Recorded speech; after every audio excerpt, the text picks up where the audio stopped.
እንዴት ዋልክ? እንደምን ዋልክ?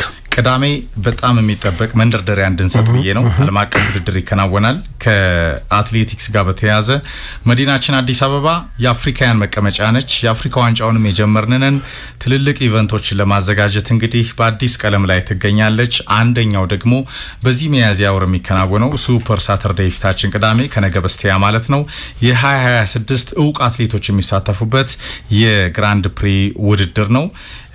የኦሮሚያ ብሮድካስት ኮርፖሬሽን በቀጥታ ያስተላልፈዋል። ይህን ውድድር ጀግኖች አትሌቶች ይሳተፉበታል። የሆማች ፍጥጫ ይሆናል።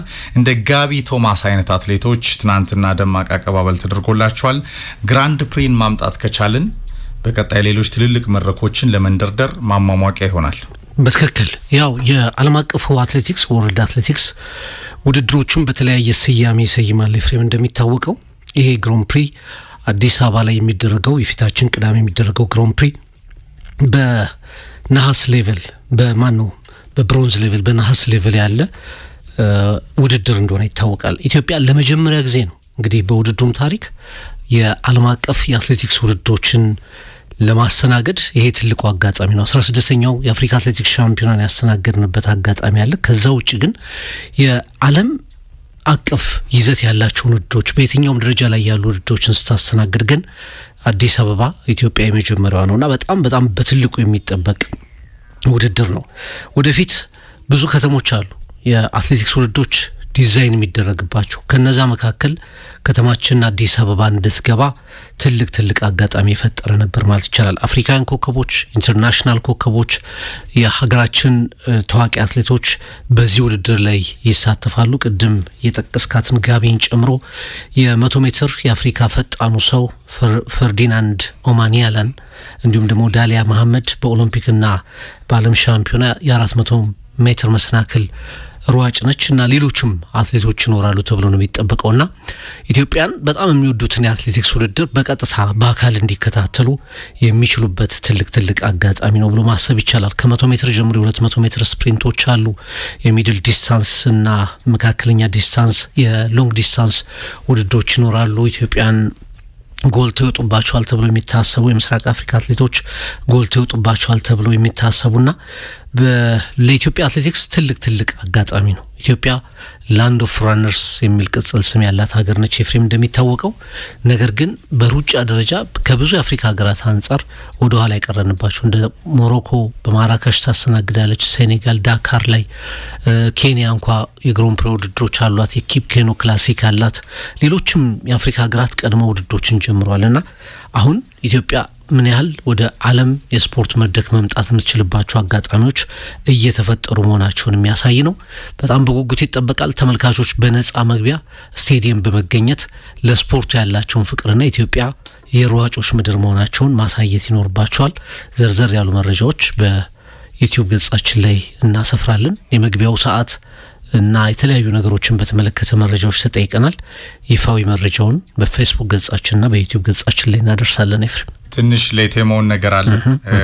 የአዲስ አበባ ከተማ አስተዳደር በተለይ መዲናችን አዲስ አበባ በብዙ መንገድ እንግዲህ ታሪኳ እልፍ ነው።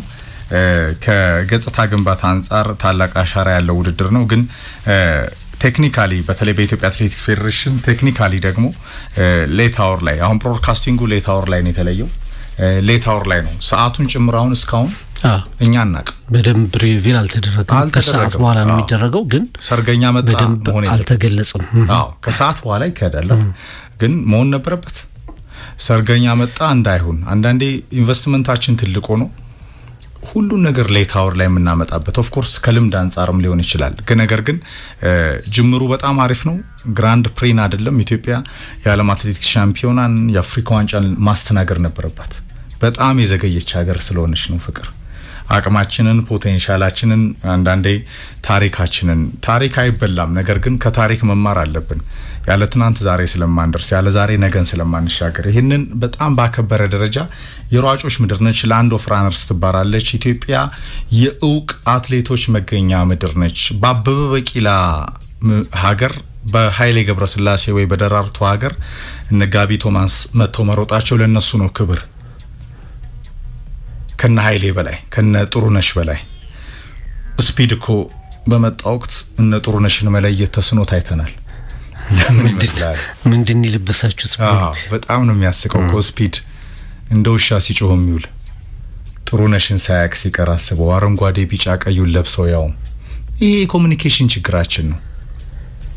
ስለዚህ ኮሙኒኬሽኑን ለሚችሉት ሰዎች በስነ ስርዓት ደግሞ የማይሰጡት ላይ ያሉት ሰዎች ናቸው። ብዙ ትዝብታለን በነገራችን ላይ ፍቅር ብናነሳው ተነግሮ አያልቅ። ጥሩነሽን ከነህቶቿ አለየም አንድ ሲያንቋርር የሚውል ዩቲዩበር ግን ኢትዮጵያ የሯጮች ምድር ነች። ኢትዮጵያ እንደዚህ አይነት ትልልቅ ኢቨንቶችን ማስተናገድ፣ የኮሙኒኬሽን ስራዎችን በስነ ስርዓት መስራት፣ አዋርድ ማድረግ፣ ስራውን ለሚችሉ ሰዎች በስነ ስርዓት ለፕሮፌሽናሎቹ መስጠት ያስፈልጋል። ይሄ ሲደረግ ነው ከኮሙኒኬሽንም ህዝቡ ጋር ተደራሽ ከማድረግም እንደገና ደግሞ የበለጠ ኢቨንቱን ከማድመቅም ፕሮፌሽናሊ ትራንስፓረንት በሆነ መንገድ መስራት ያስፈልጋል። ያ ቢሆን ለቅዳሜ ውድድር ሐሙስ ብሮድካስቲንጉ አሁን ነው የታወቀው። እኔ ራሱ ያወኩት ረፋር ላይ ነው። ያውም ኦቤን ደውለው ኤፍሬም አስተዋውቁልን በሚል ውድድሩ ከሰዓት ቢከናወንም ኦን ታይም ስንት ሰዓት ላይ ተመልካቹ ስንት ሰዓት ላይ ይገባል። ኦርጋናይዝድ የሆነ ነገር ለመስራት ደግሞ ያስፈልጋል። መንግስት ሰፊውን ነገር ይሰራል። ቴክኒካሊ ደግሞ የሚመለከታቸው ሰዎች አሉ። አትሌቲክስ ፌዴሬሽን ጽህፈት ቤቱ በጣም ብዙ የሚነሱ ነገሮች አሉ። እዛ አካባቢ ያለ ክፍተት ይገርምሃል። ፕሮፌሽናል የሆኑ ብዙ ነገሮች እናያለን። እሱን ትተን ውድድሩን ማድመቅ፣ ከተማችንን ማድመቅ፣ ሀገራችንን ማድመቅ፣ ገጽታችንን ማድመቅ፣ አላማውን ለዓለም ማስተላለፍ ያስፈልጋል። ለጋቢ ቶማስ በጣም ትልቅ ክብር ነው ፍቅር። በእነ ኃይሌ ሀገር መሮጥ አበብ ሲ ሌቭል 2500 በላይ ነው አይደል? የአዲስ አበባ የአየር ጸባይ በጣም ከባድ ነው። ይህንን እንደ ኤሲ ከፈጣሪ የሰጠንን አየር ሌላው ዓለም ላይ ስንዞር አይተነዋል ፍቅር። ወጣ ስትል ከሆቴልህ ደብ ነው የምትለው ታፍነህ። በዚህ ምድር ላይ መሮጥ ራሱ ትልቅ ፖቴንሻል እንደሆነ እንጦጦ፣ አዲስ አበባ፣ በቆጂ ይህንን በደንብ መጠቀም ያስፈልጋል ከሪሶርስ አንጻር ለማለት ነው። ኢትዮጵያ የሯጮች ምድር ነች፣ ዲዘርቭ ታረጋለች መዲናችን አዲስ አበባም አሁን ካለችበት መልክና ገጽታ አንጻር ቅዳሜን ጠብቀዋለን ውድድሩን በትልቁ። ቅድም ባስቀምጥ በዝግጅት ደረጃ የመጀመሪያ ከመሆኑ ጋር በተያያዘ ክፍተቶች ይጠበቃሉ። ነገር ግን መጀመሪያ ዝግጅቱ ከሚሰጥበት ሰዓት ጀምሮ ነገሮችን በደንብ መጀመር ቢቻል ከዚህም በተሻለ ሁኔታ ኮሙኒኬት ማድረግ ይቻላል። አሁን ኢትዮጵያን በሙሉ ኢንቫይተር ናቸው። በተለይ ከተማችን አዲስ አበባ ላይ የሚገኙ ነዋሪዎች ኢትዮጵያ የአትሌቲክስ ፍቅሯን 16ኛ አፍሪካ አትሌቲክስ ሻምፒዮናን የተከታተሉ ያስታውሱታል። በጣም የሚወደዱ ስፖርት ነው አትሌቲክስ።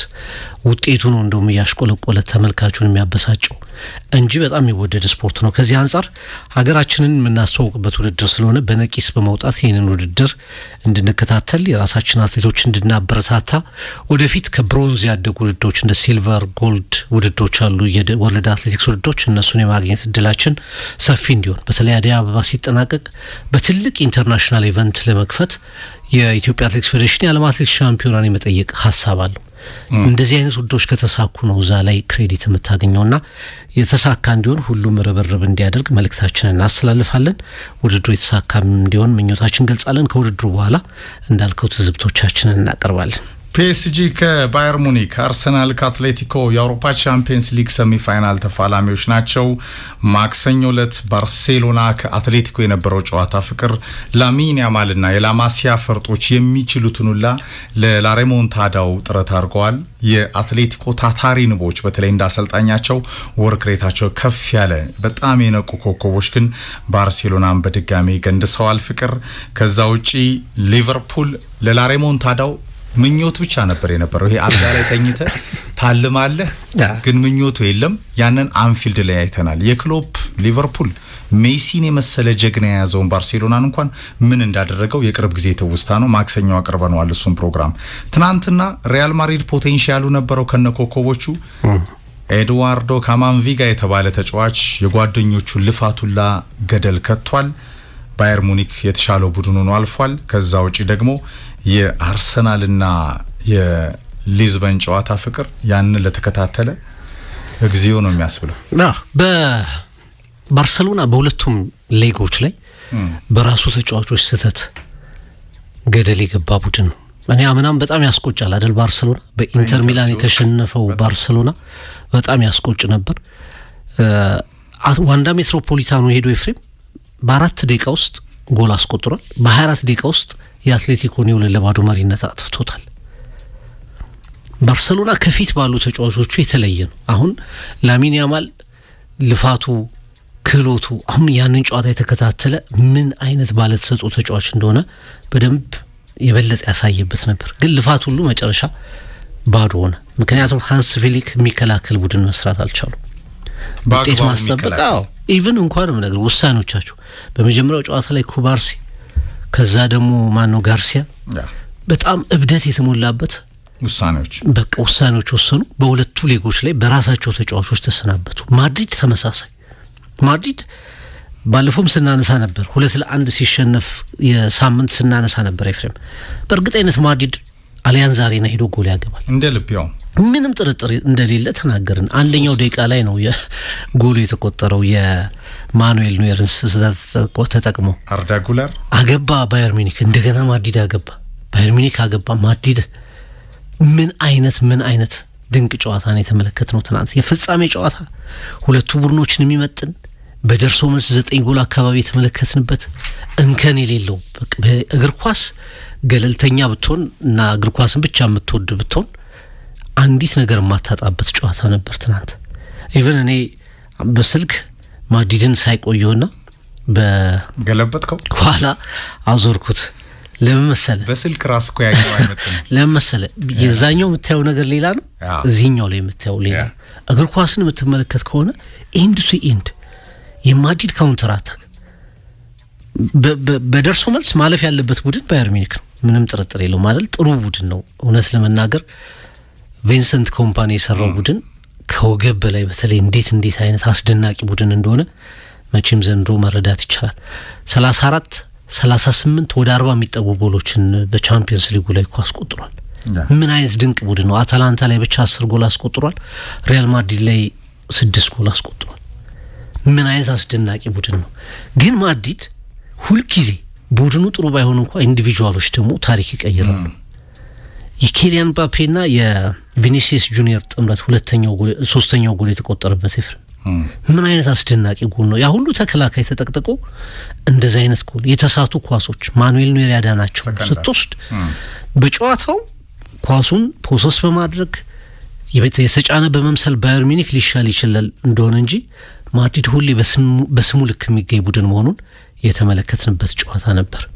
በስሙ ልክ ያለ ቡድን እንደሆነ ተረድተናል። የሊቨርፑልን ቅድም በደንብ አስቀምጠዋል። የአርሰናልን በዝርዝር እንድንመለከተው ስለፈለግኩ ነው። አርሰናልና የሪያል ማድሪዱን የትናንቱን ጨዋታ ሊቨርፑል የአምና ሻምፒዮን የመጨረሻ ዋንጫ ተስፋውን ያጣበት ምሽት ሆኗል። አምና ለቻምፒየንስ ሊግ ከምድቡ መሪ ሆኖ ያለፈ ከ8ቱ 7ቱን ያሸነፈ በመጨረሻው ቀን ብቻ የተሸነፈ ለዋንጫ የተገመተ ቡድን በዚህ ሰዓት ላይ የተገናኘው ከፔዤ ጋር ነበር። ካስታወስክ ፔዤ በመጨረሻው ቀን ነው ማለፉን ያረጋግጠው። ሲቲን ከመሳሰሉ ቡድኖች ወደ መጨረሻ ነው ማለፉን ያረጋግጠው እና የአርነ ስሎት ቡድን ቻምፒየንስ ሊጉንም ፕሪሚየር ሊጉንም ያነሳል የሚል ግምት የተሰጠው ቡድን ነበር። መጨረሻ ላይ በመጡበት ሲዝን ፕሪሚየር ሊጉን አነሱ፣ በፔዤ ተሸነፉ። ዘንድሮ ግን ያየነው ሊቨርፑል ለሊቨርፑል ደጋፊዎች እጅግ የሚያሳዝነው ሊቨርፑል ተመልክተናል። 450 ሚሊዮን ፓውንድ በላይ አውጥተህ ተጫዋቾችን ቀይረህ የሻምፒዮንነት መነቃቃት ፈጥረህ ከአራቱ ውድድሮች የወጣበት መንገድ ደጋፊዎችን የሚያሳዝን ነው እና ሁለት ዊንግ አለ። አንደኛው በጣም ዶሚኔት የሚያደርግ ምርጥ ቡድኖችን የያዘ ዊንግ አለ ባየር ሚኒክንና ፔዥን የሚያገናኙ። አንደኛው ደግሞ የታክቲክ ብቻ ጦርነት፣ የታጠረ የታክቲክ ጦርነት የምንመለከትበት። እንደውም ከወዲሁ አንዳንዶች ለዛ ጨዋታ ሌሎች ማነቃቂያዎች ያስፈልጋሉ 90 ደቂቃ ለመጨረስ ሌሎች ማነቃቂያዎች ያስፈልጋሉ እስከማለት ደርሰዋል።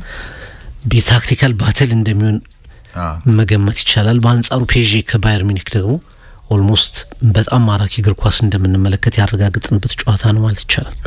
የባርሴሎናና ላሚን ያማል ታምር ከላማሲያ ፈርጦች ጋር እግር ኳስ ሚዛኑን የጠበቀ ቡድን መገንባት ያስፈልጋል። ቻምፒየንስ ሊግን ለማሸነፍ ከፈለክ ማድሪድም ያ ነው የጎደለው፣ ባርሴሎናም የጎደለው ያ ነው መከላከል። ራሞስ ፔፔ በግማሽ ቢኖሩ ትናንትና ማድሪድ እንዳይሆን እንደ ቶኒ ክሩስ ሞድሪች አይነት ሊደሮች እንደ ካማቪንጋ የሚያብድ ሳይሆን ላይንአፑ እኮ በጣም ትክክል ነበር ለማጥቃት ብራሂም ዲያዝ እንደገና ደግሞ ጌሙን ኮንትሮል ለማድረግ ዋይዝ ሆኖ ለመቆየት ወደ 30 ደቂቃ ለመሄድ ለመጽናት የነ ኦሊሴ ጆሹዋ ኪሚች ይበሩባሃል እኮ በዛ ሊቨርፑል እንዴት ነው የሚቆጨው አሁን ሉዊስ ዲያዝ ላይ አርነ ስሎት ሌላ በጀት ፈልጋለሁ አላሉ ሳቸው ራሱ ከተረፉ ተአምር ነው 500 ሚሊዮን ዩሮ አውጥተው ሊቨርፑልን ያዋረዱበት ሲዝን እኮ ነው እንደ ሉዊስ ዲያዝ አይነት ነበልባል ኮሎምቢያ ይሽጠው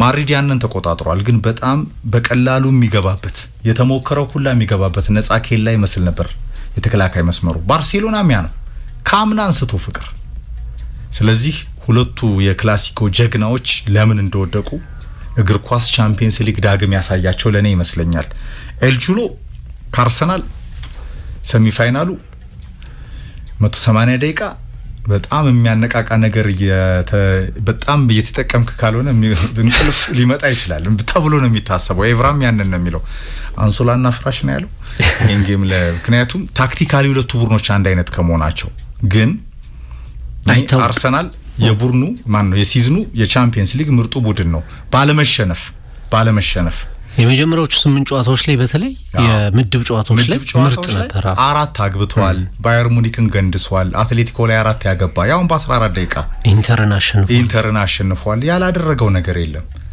ያው ኤፕሪል ሲመጣ አርሰናል ደግሞ ሌላ ቀለም ይይዛል ይፈራል በአሰልጣኙ ምክንያት እሳት ለብሶ እሳት ጎርሶ አላየንም ትናንትና ኦንሪ ይህንን ቃል ኢታሃድ ላይ እስቲ ተግብሩት ብሏል አርሰናል ልፋቱን ለማሳመር ፍቅር ወሳኝ ፈተና ላይ ይገኛል እንደ ወርቅ በሳት ተፈትኖ በጣም ከፍ ለማለት ዳይመንዱ ሆኖ ለመገኘት ወይ ጎልድ ሆኖ ለመገኘት ሻምፒዮን ለመሆን ዋንጫውን ለማምጣት ቻምፒየንስ ሊጉን አይፈልጉም የአርሰናል ደጋፊዎች ጥያቄው ፕሪሚየር ሊጉ ጋር ነው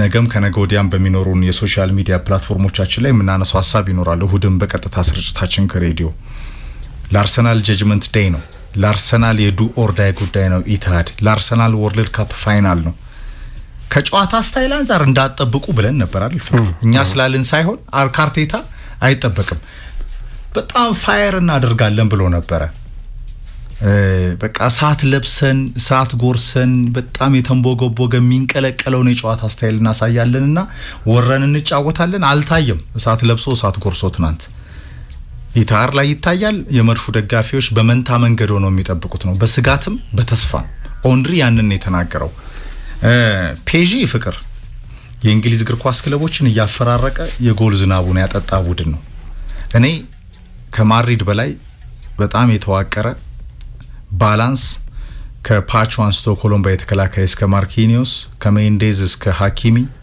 ግብ ጠባቂው በዶናሩማ ሌቭል ባይሆንም በጣም የተደራጀ ባክፎር እንደ ቪቲኒያ ጆኔቨስ አይነት ክላሲክ ተጫዋቾች ከፊት በ4-3-3 ከኤንሪኬ ቅኝት ጋር ዴምቤሌ ኮከብነቱን ላንተ ነው የሚገባው ብሎ ሊሰጠው ሲላራ ተው ያለ ሄደ የዱዌ ዴምቤሌና ክራቪስኪያ ጥምረትን ከባየር ሙኒክ ክላሲክ ተጫዋቾች ጋር እግር ኳስ አምሮ ደምቆ ሲሞሸር ማድሪድና ባየር ሙኒክን ይመስላል አይደል በድጋሚ ሰሚ ፋይናል ላይ ባየር ሙኒክና ፔዤ መስሎ በትክክል ብዙ ጎሎችን ነው የምናየው በትክክል አንደኛ ሁለቱም ቡድኖች ዲፕ መቀመጥ የሚፈልጉ ቡድኖች አይደሉም ፔዤ 4 ጎል አስቆጠረኩ ሊቨርፑል ላይ ከዛ አስቀድሞ ያገኛቸው ቡድኖች ላይ ጎሎችን ሲያስቆጥር ነበር እነዚህ ቡድኖች ምድብ ላይ ተገናኝተው ነበር በ10 ተጫዋች ባየር ሙኒክ ፓሪስ ሰን ጀርመን እዛው ፓርክ ደ ፕሪንስ ላይ ማሸነፉን እናስታውሳለን ዘንድሮ ያለ ነገር አይደለም ባየር ሙኒክ የዘንድሮ ምርጥ ቡድን የቻምፒየንስ ሊግ ሻምፒዮን የሚል ግምት ያገኘው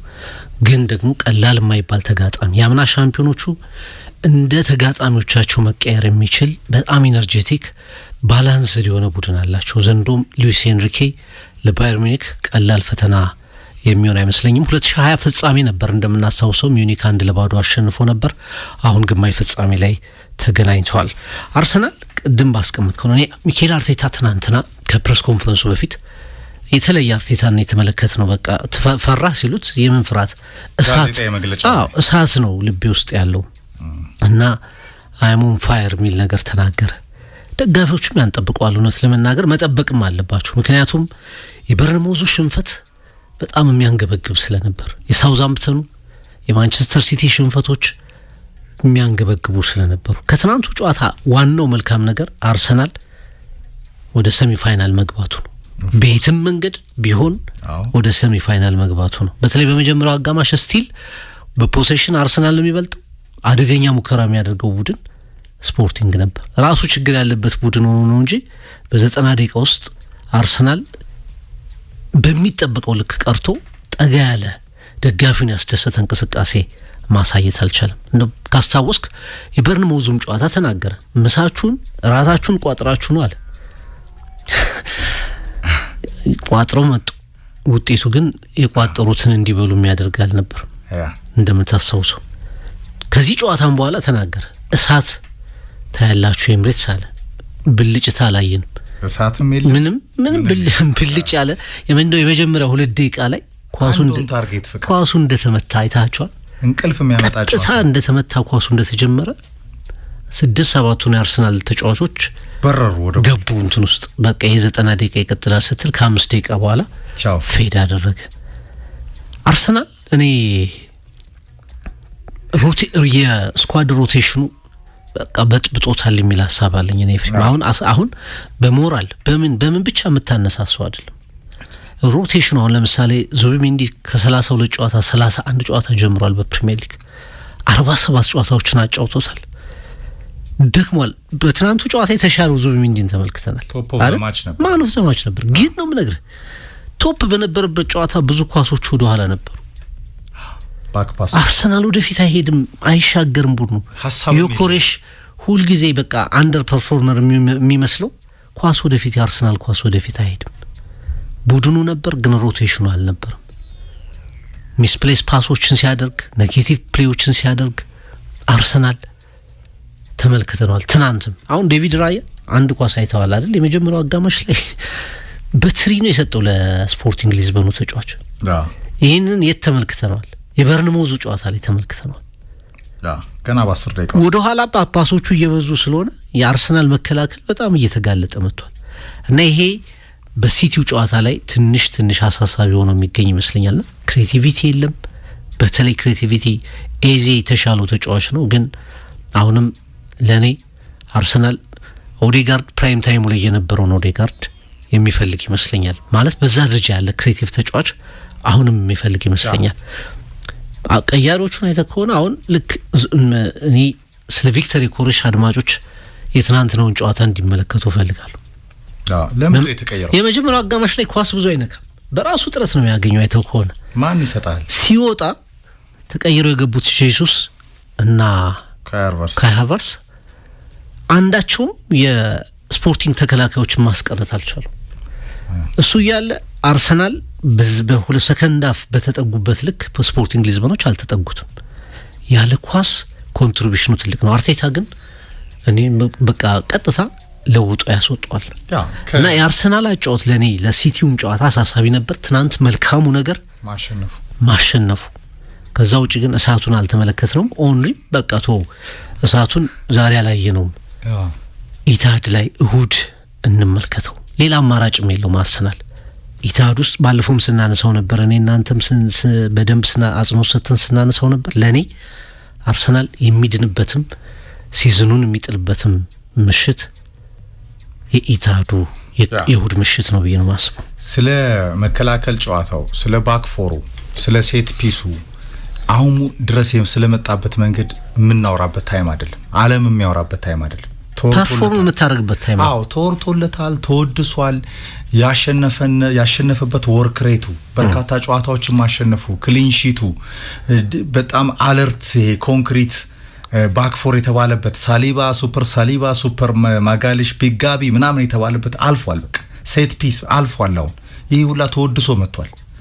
አሁን ትናንትና ስለተጫወተበት መንገድና ሰሚ ፋይናል ስለደረሰበት ባክ ቱ ባክ ሰሚ ፋይናል ስለደረሰበት መንገድ እንደ ጀግንነት የሚወራበት ዘመን አይደለም።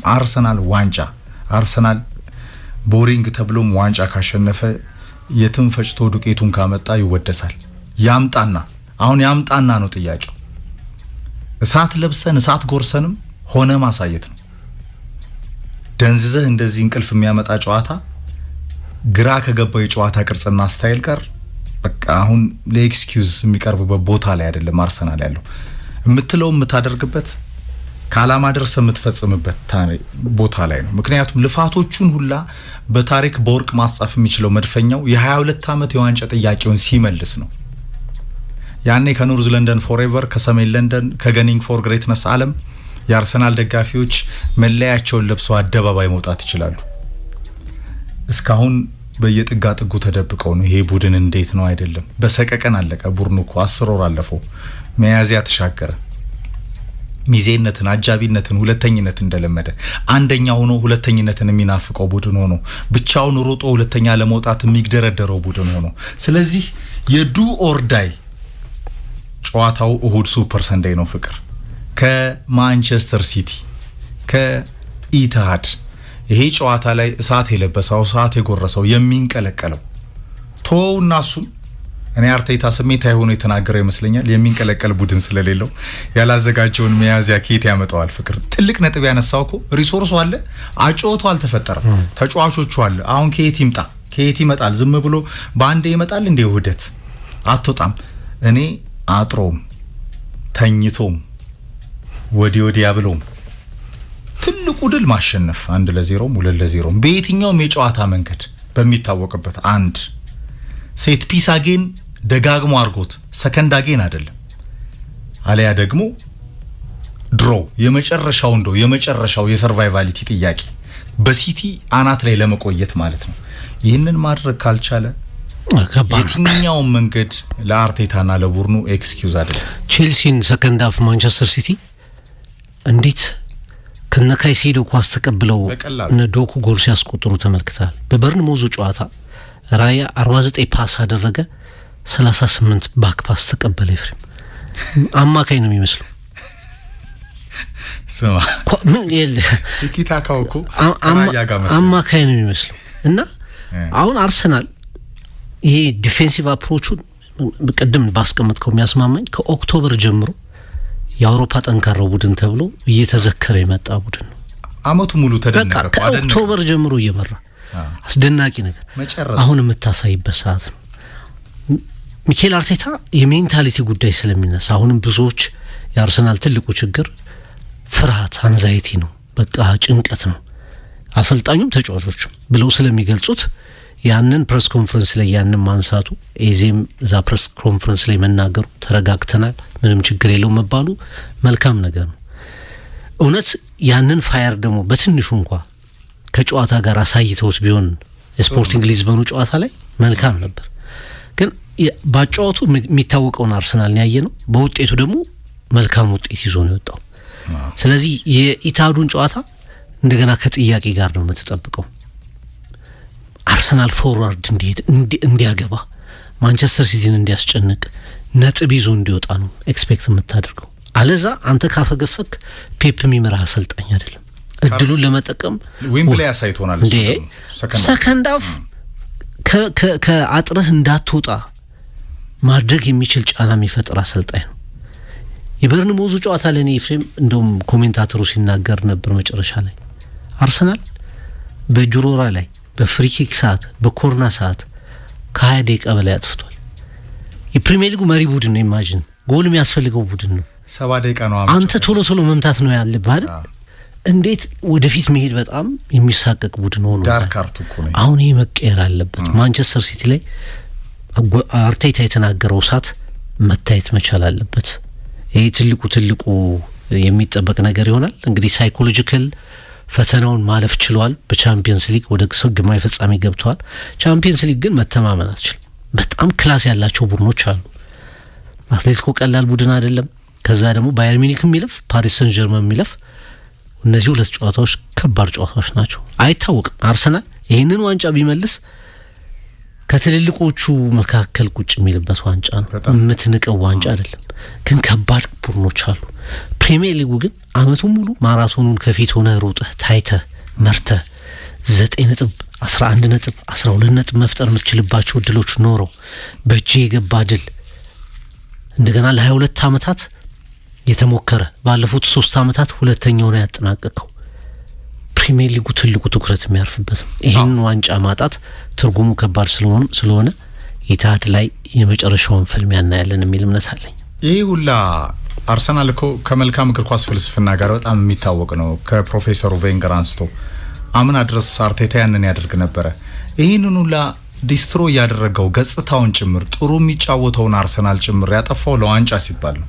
አላማውን ካሳካ ትክክል ነው ይባላል። ፍቅር ካላሳካ ሁሉንም አጣ ነው። ሁሉን ነገር እንዴት አት ይሆናል? የደጋፊውን ሞራል ዜሮ አግብተ በዜሮ አባስተ የጨዋታ ስታይልና የትራዲሽንህን የክለብ ትራዲሽንህን ዜሮ አርገህ ይሄ ዘመናዊ እግር ኳስ ላይ በጣም በፓሲንግ ፉትቦል ዳይሬክት ፉትቦል የሚጫወተው አርሰናል ወሮ የሚጫወተው ትንሿ ፔናልቲ ጋር ደርሶ ስቶ የሚመለሰው ነምበር 9 ያልነበረው አርሰናልን እኮ በአርቴታ ዘመን እናውቃለን።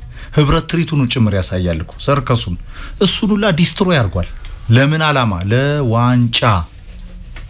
ለዋንጫ። ስለዚህ እሳት ጎርሶ እሳት ለብሶ አልታየም ትናንትና። እሱ እንዳለው ኢትሃድ ግን ይጠበቃል። ኦነሪ እንዳለው አሳየን እስቲ ኢትሃድ ላይ እሳት ለብሰህ ካልለበስክ 4 ነጥብ። ሱፐር ማይክ አርቴታ የአርሰናል ደጋፊዎች ሱፐር ማይክ አርቴታ ብሎ የሚዘፍኑት ትረስቱን ፕሮሰሱን ታላቅነቱን እያመጣልን ነው በሚል ነው። ታላቁ ነው እኮ አይደለም አርቴታ አደራጅ ግን ነው። በጣም ቡድን በማደራጀት እሱንም ያህል የለውም። ኮምፒቲቲቭ አሰልጣኝ ነው። ወርክ ሬቱ ከፍ ያለ ነው። ፈጥሮታል ቡድኑን ከብዙ በጀት ጋር ወደ 1 ቢሊዮን ፓውንድ በጀት አውጥቷል። ይህ ቡድን ዋንጫ ካልበላ ማን ሊበላ ነው? አድርሶ የሚመለስ ሸኝቶ የሚመለስ አጅቦ የማያጠናቀቅ እድሜ ዘመኑን የማያገባ ሚዜ ተብለ ግን ይሄ ለአርሰናል ዲዘርቭ የሚያደርገው አይመስለኝም እኔና ያን ፐርፎርም ማድረግ ደግሞ አዝ ኤንድ ፋይናል ላፑ ላይ ከክሩ ፊት አንተ ነህ። አለዛ እንደ ስለሺ ስህን እኮ ሚስተር ሲልቨርማን ከኃይሌና ቀነኒሳ ፊት ስለሺ አሸንፎ ያቅማል። ጌጤ ነያት ከደራርቱ ፊት አይደለ? እንደ መሲና ጥሩዬ ነው መሆን ያለበት እኮ አይደለ? ጥሩዬ ነበረች መሲም የወርቃት ላይ ስለሆነች ነው። አለዛ ሚስተር ሲልቨርማን አይነት ይመጣል እኮ። ይሄ እንዳይመጣ ነው እንጂ ከስኬት አንጻር ከሲዝን አንጻር ከጨዋታ አንጻር አርሰናል በቻምፒየንስ ሊግም በጣም የማይሸነፈው ቡድን ነው። ግን ለማየት በጣም የሚጋብዘው ቡድን አይደለም የዘንድሮ ቡድን። ይሄ የሚያስማማ ይመስለኛል። ሱፐር ሰንዴይ 8 ሰዓት እናጠናቀኛ እንጨርስ። ለቅዳሜ ውድድር ተመልካቾች በድጋሚ ወደ አዲስ አበባ ስታዲየም እንዲሄዱ ጥሪያችንን በማስተላለፍ እናጠናቅ። ትሪቡን ስፖርትን ለመከታተል ትክክለኛው ቦታ